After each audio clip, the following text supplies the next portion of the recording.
Hello everyone, welcome to exam mentor. तो friends, कैसे हैं आप लोग? आशा करती हूँ आप सभी लोग अच्छे होंगे और बहुत ही बेहतर तरीके से अपनी तैयारियां कर रहे होंगे। तो फ्रेंड्स, आज हमें क्या पढ़ना है? आज हमें ब्लड रिलेशन पढ़ना है। इससे पहले की भी क्लासेस में मैंने आपको ब्लड रिलेशन पढ़ाया है, जिसमें मैंने ब्लड रिलेशन से कई सारे क्वेश्चन जो आपके पेपर में देखने को मिलते हैं वो करवाया है। तो अगर जो लोग मेरे चैनल पे नए हैं वो जाकर वहाँ से चैनल पे विज़िट कर सकते हैं और ये सारे क्वेश्चन देख सकते हैं। ठीक है, तो चलिए आज की क्लास शुरू करते हैं। आज की क्लास में हमारा क्या है क्वेश्चन? देखिए, हमारा क्वेश्चन क्या कह रहा है कि एक लड़की की चित्र की ओर संकेत करते हुए रोहित ने कहा उसकी कोई बहन या पुत्री नहीं है, पर मेरी माँ की इकलौती पुत्री है ना। उसकी माँ मेरी माँ की इकलौती पुत्री है। चित्र वाली लड़की का रोहित से क्या संबंध है? मतलब जो लड़की है और रोहित का क्या संबंध है? ठीक है, यही क्वेश्चन कह रहा है। ये क्वेश्चन आपका आरआरबी में आ चुका है, 2006 में आ चुका है। ठीक है, तो ये PYQ है आपके लिए। ठीक, तो इसमें देखिए क्या कह रहा है क्वेश्चन, हम सॉल्व करते हैं, देखते हैं।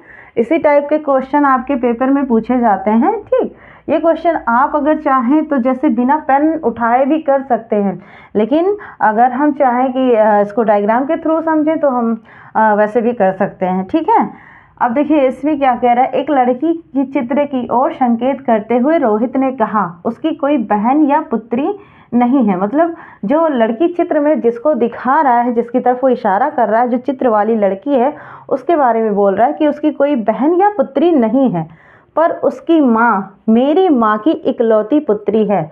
मेरी माँ की यानी कि रोहित अपने बारे में कह रहा है ना। रोहित है, कोई व्यक्ति रोहित है और वो क्या कह रहा है कि मेरी माँ, ये मान लीजिए रोहित की माँ है, रोहित के माँ की इकलौती पुत्री है। ठीक है, ये जो लड़की है उसकी माँ है, तो इकलौती पुत्री है। यहाँ पे ये उसकी माँ हो, मतलब एक पुत्री हो गई, जो भी है। और वो क्या है? इस लड़की की, मान लीजिए ये लड़की है, इस लड़की की क्या है? माँ है। और इस लड़की की माँ कौन है?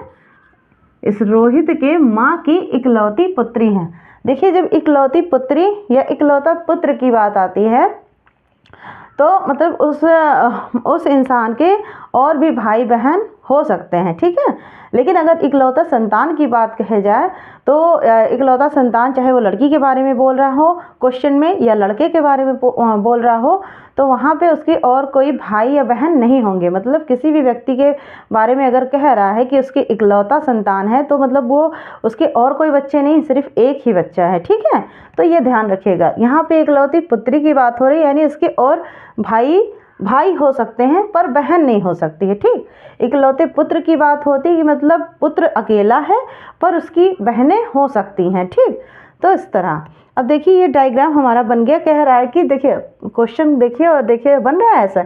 एक लड़की की चित्र की ओर संकेत करते हुए रोहित ने कहा उसकी कोई बहन या पुत्री नहीं है, पर उसकी माँ मेरी माँ की इकलौती पुत्री है। यानी इस लड़की के माँ की, ठीक है, मतलब वो अपने ऊपर कह रहा है ना कि मेरी माँ की, है ना। इसकी जो माँ है वो मेरे माँ की इकलौती पुत्री है। ठीक है, बन रहा है ना, इसकी इकलौती पुत्री हो गई। तो अगर देखा जाए इस लड़की की और इसकी, ये माँ है इस लड़की की और ये इसकी पुत्री है। ठीक है, यहाँ पे लिख देते हैं, यहाँ पे ये माँ हो गई, ये पुत्री हो गई, ये लड़का है। ठीक, तो ये इन दोनों का संबंध अगर देखा जाए, ये माँ है, ये पुत्री है और ये उसका पुत्र है, तो इन दोनों में किसका रिलेशन होगा? ये दोनों भाई बहन हुए ना, दोनों क्या हुए? भाई बहन, है ना। ये दोनों एक दूसरे के भाई बहन हो गए। अब रिलेशन किसका किसका पूछ रहा है? रोहित का और इस लड़की का। ठीक है, तो इन दोनों का रिलेशन पूछ रहा है। अगर ये इसकी बहन हुई तो ये लड़की इसकी क्या हुई? लड़की क्या हो जाएगी? पुत्री होगी या बहन होगी? नहीं ना, भांजी होगी। ठीक है, तो आंसर हमारा क्या हो गया? भांजी। ठीक है, तो इस टाइप के क्वेश्चन आपका पूछा जाता है। देखिए ये सारे क्वेश्चन आपको ना आप ओरली भी कर सकते हो, सिर्फ आप अपने ऊपर लेते हैं। मान लीजिए आप ही लड़का समझ लीजिए अपने आप को, या आप अपने भाई को ले लीजिए, किसी को भी। हाँ, ठीक है, तो ये सोचिए कि मैं मान लो रोहित हूँ, मेरी माँ है ना, मेरी माँ जो है उसकी माँ, मेरी माँ की इकलौती पुत्री यानी मेरी बहन हो गई, है ना, और उसकी लड़की मेरी भांजी तो हुई। तो आप ऐसे जब अपने मन में आप सोचोगे तो आप बहुत आराम से ये सारे क्वेश्चन आप लगा लोगे। ब्लड रिलेशन ज़्यादातर अपने ऊपर लेकर ही क्वेश्चन लगाने से हमेशा आंसर सही आता है, ठीक है। और पेन उठाने की भी ज़रूरत नहीं पड़ती है, टाइम भी आपका बचता है। तो चलिए, ये हो गई आज की हमारी क्लास। मिलते हैं अगले किसी नेक्स्ट टॉपिक के साथ अगली क्लास में। तब तक के लिए जो लोगों ने मतलब मेरा चैनल नहीं सब्सक्राइब किया है वो लोग मेरा चैनल सब्सक्राइब कर ले और लाइक भी कर दिया कीजिए, ठीक है। ठीक है, मिलते हैं किसी नेक्स्ट वीडियो के साथ।